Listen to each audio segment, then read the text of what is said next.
Larry Hagman broke down in tears on set once a month while filming I Dream of Jeannie. Behind the charming astronaut smile, he was drinking 5 bottles of champagne a day, experimenting with LSD between takes and spiraling into a darkness that terrified his co-stars. Barbara Eden covered for him for 5 straight years, protecting him from network executives who wanted him gone. But protecting him meant living through behavior she still won't fully describe. And when they reunited decades later on Dallas, something strange happened that made everyone realize the connection between them had never really ended. When NBC started casting for I Dream of Jeannie in 1964, they wanted a clean-cut astronaut who could look calm next to a magical genie. Larry Hagman didn't fit that mold. He was 33, full of restless energy, and couldn't stop cracking jokes between lines. When he walked into his first meeting, he started improvising and twisting the dialogue like it was a stage rehearsal. Sidney Sheldon watched, amused, but cautious. Television couldn't survive that kind of chaos every week. NBC rejected him more than once, but Sheldon slowly began to see something different. That loose, unpredictable energy might actually keep the show alive. He took the risk and Larry Hagman got the job. Barbara Eden felt it right away. The moment they rehearsed together, she saw something that no other actor had. The nervous astronaut and the wide-eyed genie worked like puzzle pieces. So when NBC started doubting Hagman after a few tense weeks, she stood firm. She told them changing the lead would ruin the show's magic. Some say she even stormed into Sheldon's office and declared there was no genie without Larry. Maybe that's a bit of legend, but it's true that her loyalty kept him from being replaced. She protected him when the network started to worry about his temper and mood swings. And that loyalty became the thread that held the show together. During the first table read in 1965, Hagman acted like he was back in theater. He moved around, threw in unscripted jokes, and kept breaking up the room with wild, anxious humor. Barbara Eden and Bill Daly couldn't stop laughing. But the producers were less amused. They worried that audiences would see Tony Nelson as unstable instead of funny. Sheldon finally pulled him aside and told him to stick closer to the script. There was no time for long ad-libs in weekly television. Larry nodded, but that nervous edge stayed in every scene he played. It became part of Tony Nelson's charm. Off-camera, the bond between Hagman and Eden only grew stronger, but his personal life started to spiral. Behind the charm and quick wit, he was drinking heavily and smoking to stay calm. During the Jeannie years, he said he could go through multiple bottles of champagne a day. Sometimes it was to keep his nerves steady, sometimes just to dull the noise. His moods became unpredictable, swinging from laughter to anger without warning. Yet Eden kept standing by him. Producers thought about letting him go more than once, but she always found a way to calm the storm. Their chemistry saved the show, but it also allowed his addiction to grow in the shadows. On set, small habits started to bother people. During season 1, Hagman often fixed Barbara's costume himself, straightening her belt or veil before the cameras rolled, then leaving his hand there a little too long. Crew members joked about the Hagman hover, but some found it uncomfortable. He wasn't trying to be cruel, but his need for control and insecurity about being overshadowed by his co-star came out in strange ways. Soon after, stories spread that he borrowed walkie-talkies to track where she was during lunch, walking into her dressing area uninvited for Jeannie check-ins. There's no hard proof of that, but everyone agreed he could be possessive. The same anxious energy that made him funny also made him restless when he wasn't in control. Even makeup sessions became strange. Some said he would stand behind Barbara's chair, take the brush from her stylist, and gently run it through her hair, whispering that she was his genie anchor. Nobody stopped him. Maybe because they didn't want to trigger his temper. People tiptoed around him. Eden later called him brilliant but troubled, and she meant it.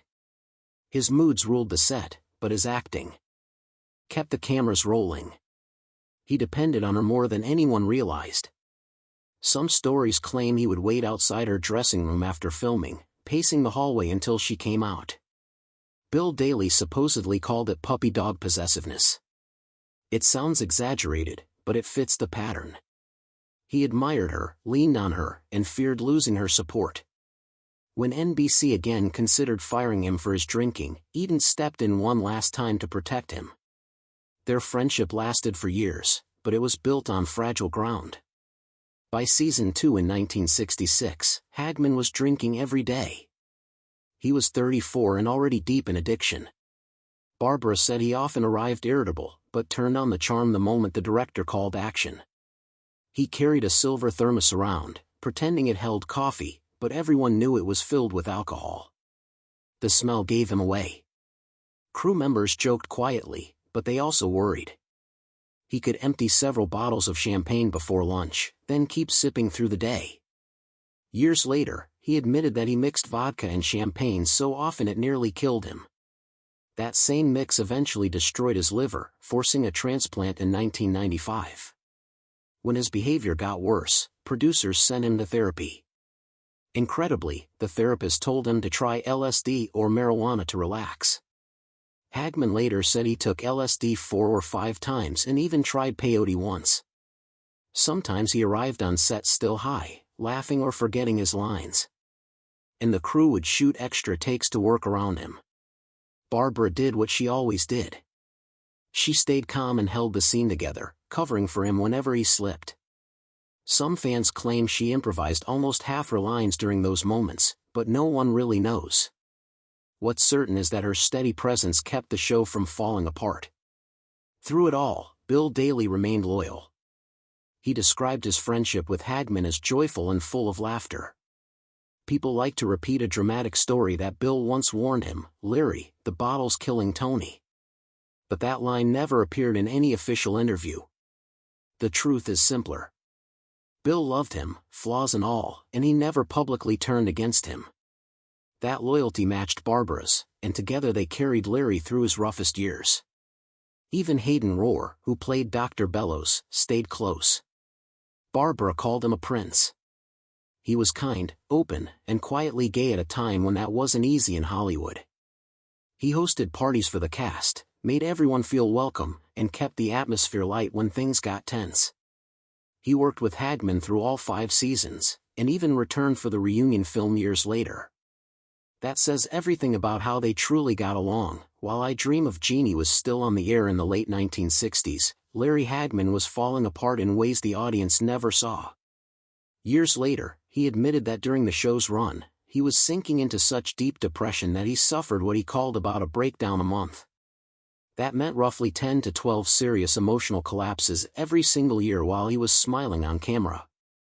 At the same time, his drinking was getting worse. Co-star Barbara Eden in later accounts described him starting the workday with alcohol, then slowly escalating as the years passed. What began as coping turned into dependence. Decades later, that damage caught up to him, and by the mid-1990s, he needed a liver transplant after years of abuse. There was also a moment he described from that era when he quit several drugs at once, and his body simply gave out. On set with cameras waiting, he broke down in tears and physical reactions, feeling as if everything toxic inside him was forcing its way out all at once, even though everyone still expected him to perform. Barbara Eden felt all of this up close. In later interviews, including one she gave many years after the show ended, she spoke about the joy of working with Hagman and the strain that came with it. She remembered instant chemistry during their first screen test, the kind you cannot fake. But as the series grew heavier and his drinking deepened, she also saw his darker swings. He could be moody, difficult, hard to manage. Instead of fighting it, she learned to stay calm and professional. When he sulked or exploded, she focused on getting the scenes finished. Sometimes that meant fixing her own hair or costume quickly when production was running late rather than asking for extra attention. She cared about him, knew he was troubled, and quietly adapted to his instability so the show could keep moving. Over the years, fans filled in the gaps with more dramatic images. Stories spread about Hagman sobbing in his trailer over childhood wounds, about Eden holding and rocking him several times a week, about Hayden Rohr privately calling it unprofessional therapy. Those moments feel vivid and emotional, but they do not appear in verified biographies or archived interviews. What does appear again and again is the foundation beneath them. Hagman was unstable. He was addicted and the set often revolved around managing his chaos, even if the most extreme versions came later through fan retellings. That chaos spilled into legend. Several retro TV channels and fan videos claimed that during the later seasons of Jeannie, Hagman became so furious over script changes that he urinated on part of the set in open defiance, usually described as the living room of Tony Nelson's house. The story is always placed in the late 1960s when the show was under pressure and Hagman was drinking heavily and experimenting with drugs. Hagman himself later admitted those years caused frightening flip-outs. No studio document confirms the exact day, the quoted lines, or how many people were present. Still, the story fits a pattern everyone agreed on. One day he could be charming, the next day he could explode. Things got so volatile that visitors were eventually banned from the soundstage after another incident involving an axe terrified people. Some versions push the story even further, claiming a janitor spent exactly 2 hours cleaning the mess while NBC executives drafted firing papers, calling it a health code violation. That specific scene does not show up in call sheets or production memos. What is documented is that network executives were repeatedly alarmed by Hagman's behavior. Eden herself has said visitors were barred after the axe incident, and later reporting shows NBC seriously weighing whether his conduct could damage the show's family-friendly image. Writers and crew later recalled that cleaning up after Hagman, sometimes literally, sometimes emotionally, ate into already tight shooting days. Over time, many small disasters may have blended into one humiliating overnight nightmare in people's memories. Another dramatic image, often retold, shows Barbara Eden bursting into a late-night meeting, tearing up Hagman's termination papers and warning executives that firing him would destroy the show because their chemistry was everything. That exact confrontation has never been verified. What Eden has said again and again is that she felt protective of him. She knew he frightened the network. She also believed in what they created together. In reality, ratings were already slipping by the late seasons, and NBC canceled I Dream of Jeannie in 1970. Anyway, whatever arguments may have happened behind closed doors, the network ultimately cared more about schedules and numbers than emotional loyalty. Publicly, Bill Daly kept things light. Some fans say he joked away the urination story while privately telling friends the cast split into normals and chaos. That line does not appear in his confirmed interviews. In a 2010 interview, Daly instead spoke warmly about Hagman, crediting him with helping turn Roger Healy into the show's third lead. He remembered the fun of building a Bob Hope and Bing Crosby-style rhythm together. Still, many behind-the-scenes STO. Rise described Daly using humor to calm tension and keep filming on track. It is easy to imagine him smiling in public while privately feeling worn down by the same storms everyone else endured. Hayden Rohr, who played Dr. Bellows, was often pulled into these stories, too. Some claim he skipped a table read in protest and demanded separate blocking after one meltdown. Verified accounts paint a very different man. Rohr was disciplined, punctual, and proud of being the grounded center of a fantastical show. In interviews from 1969, he spoke calmly about following scripts and accepting that he had no control over story chaos. Eden later praised him as the ultimate straight man who gave the magic weight. If Hagman spun out, Rohr's quiet rebellion seemed to be doing his job even better, not staging walkouts. As the personal strain grew, the creative pressure exploded. In late 1968 and 1969, Jeannie was coming off its strongest period. Season 4 ranked 26th in the Nielsen ratings with a 20.7 score. Then NBC programming chief Mort Werner told creator Sidney Sheldon there would be no fifth season unless Tony and Jeannie married. Sheldon argued it would ruin the Jeannie premise. Eden agreed. The tension had always lived in what could never fully happen. The network did not back down. From November 25, 1969, the cast was flown to Florida for 3 days to stage a mock wedding for hundreds of TV writers at the Patrick Air Force Base Officers Club. Florida Governor Claude Kirk even cut the cake. Days later, episode 124, The Wedding, aired in early December 1969. After Jeannie ended in 1970, Barbara Eden kept moving even when everything in her private life was trying to pull her under. She bounced between guest roles, TV movies, and variety specials. And at the same time, she was raising her son. Then 1971 hit her hard with a traumatic miscarriage. And decades later, she also faced the death of her second son. Pain she has talked about in profiles as part of how she learned to keep going through all of it. She kept saying that family life was what kept her grounded even while the shadow of Jeannie followed her everywhere and people still pictured her in that pinker costume no matter what role she took. So as the years passed, she started choosing more carefully.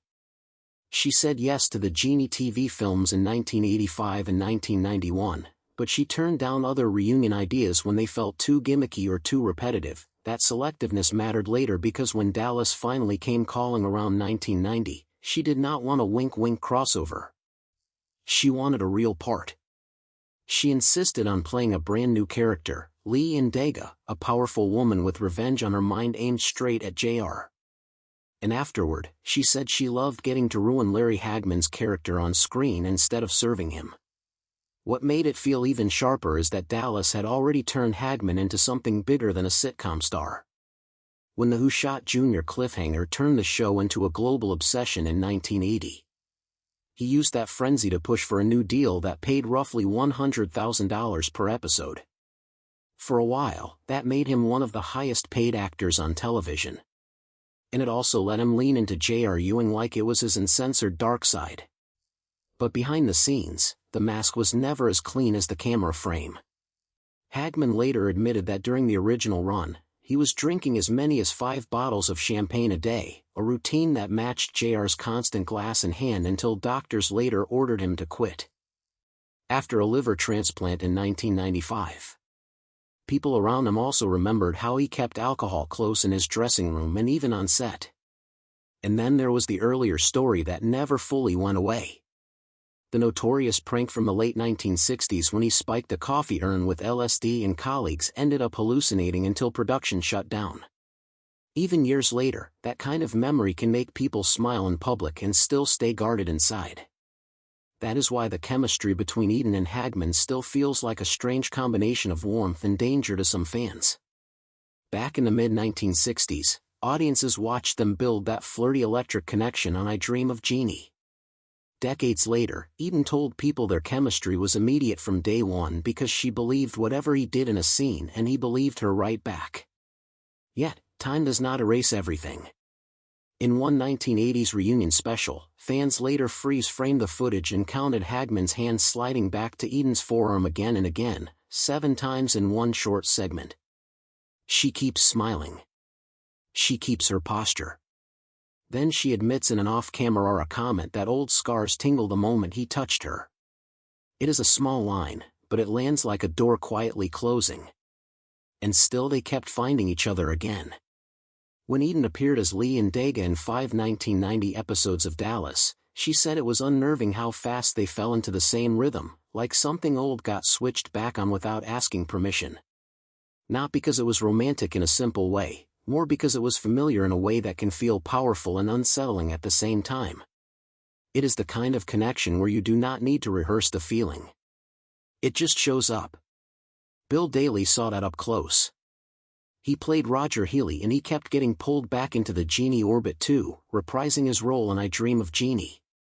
15 years later in 1985 and I Still Dream of Jeannie in 1991. Years later, he was still sitting beside Eden and Hagman at events like the 2010 Dragon Con 45th anniversary reunion. People around him said he always talked about how much fun it was to work with the two leads. And in other interviews, he is clearly happy when he describes their timing. That same rhythm that made even simple scenes feel like live jazz. So when in one later get-together he half-joked that Larry's eyes still seemed to scan any room for Barbara first. Fans heard something deeper under the joke. Like he was saying the bond never fully shut off. He was the one man who spent 5 seasons standing between G and her master, watching the connection up close, watching how it lingered even when the cameras stopped. By 2011, Eden finally decided to tell more of her own story. After years of resisting a full memoir, she released Jeannie Out of the Bottle, promoted as a look back at 5 decades in Hollywood. From studio chorus girl days to Jeannie and through the stillborn child, the addictions of a second husband and the accidental heroin-related death of her adult son. When she writes about the Jeannie years, she talks about intense highs with Hagman and ups and downs in their relationship, but sometimes she stops short. She hints that some breakdowns and private trailer moments are too personal to put fully on the page. Those gaps became fuel online. Fan communities started filling the silence with theories about unspeakable trailer secrets and unspoken sacrifices, as if the missing parts had to be dramatic to explain why she protected the story for so long. At the same time, coverage of the book emphasized how candid she was about the pain behind the pink harem pants, calling it a mix of nostalgic TV magic and raw confession that finally showed the real woman behind the smile. Then the timeline reached its final heavy turn. Larry Hagman died in Dallas on 23 November, 2012, aged 81, after years of serious health problems. Those included the liver transplant in 1995, liver cancer, an acorn-sized tumor removed from his tongue in 2011, and later a diagnosis of acute myeloid leukemia. Eden later said they had spoken only weeks before his death. And she truly believed he would survive yet another round because he had already beaten the odds so many times. Their bond began back in 1965 when they started filming the 139 episodes of I Dream of Jeannie. And after he died, she posted a long public tribute about their unique connection. Still, the more dramatic deathbed claims people sometimes repeat, like nurse logs or daily pleas to see her or a bedside reconciliation, are details that show up mostly in modern video essays instead of documented records. Even the rest of the Jeannie family shows how uneven fame can be. Hayden Rohr, the proper Dr. Bellows, kept working after the series, and his final screen role was that 1985 reunion movie. He died in 1987, and later even admiring colleagues admitted he fell into that sad category of being remembered mostly by people who watched the show first run. Bill Daly found steady work on other sitcoms. Yet in the streaming era he and Rohr often became the other guys in fan memory. Meanwhile, casual viewers could still instantly name Barbara Eden's Jeannie and the guy from Dallas, Larry Hagman. And yet, Eden and Hagman kept intersecting through the years in ways the others did not. They reunited in the 1971 thriller, A Howling in the Woods, later in the 1985 Jeannie TV movie, and again in nostalgia specials that kept pulling the past into the present. Even in the 2020s, Eden was still sharing affectionate tributes and behind-the-scenes stories about him. So, the legacy ends up feeling simple and strange at once. But Jeannie and her master on screen. Two people who moved on in real life and still somehow the same rhythm that could return in seconds. Like the bottle was never fully sealed.